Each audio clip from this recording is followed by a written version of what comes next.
This is part 4 of rib rehab. If you watch my adductor series, you know that I shift more weight into my left side and that my right adductor is chronically lengthened for now. My chiro helped me understand that this isn't necessarily a lateral loading issue and that this is directly related to my rib injury. So, from the rib injury, because the thoracic can't move freely, the pelvis starts to compensate. When the pelvis compensates, the adductor recruitment pattern on the right changes because basically everything is downstream of everything else. So, in this reel, we're going to look at using the adductors to help us stabilize the pelvis and thus get more mobility in the thoracic.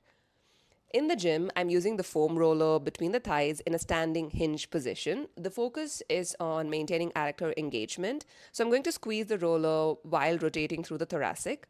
The adductor engagement in this movement helps us stabilize the pelvis so that the rotation doesn't get hijacked by the pelvis.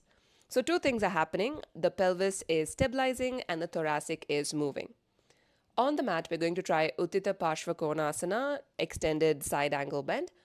So the cue or the main cue here is to draw feet toward each other without moving them. I mentioned this in the adductor series as well. So here the adductors are engaging isometrically and so the pelvis is stabilizing and the thoracic rotation when you do the twist variation is cleaner because the base isn't moving. We're also going to use the same cue in Trikonasana.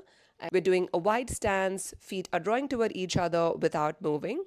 So the adductor engagement creates a stable base from which the lateral extension and eventually the rotation can happen with integrity.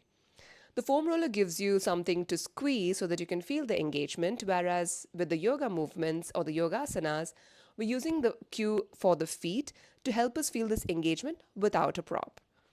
The adductor isn't the focus in this movement, in any of these movements, but it is the foundation that helps us stabilize the pelvis and get more mobility out of the thoracic. Stay tuned for the fifth and last part of the rib rehab series.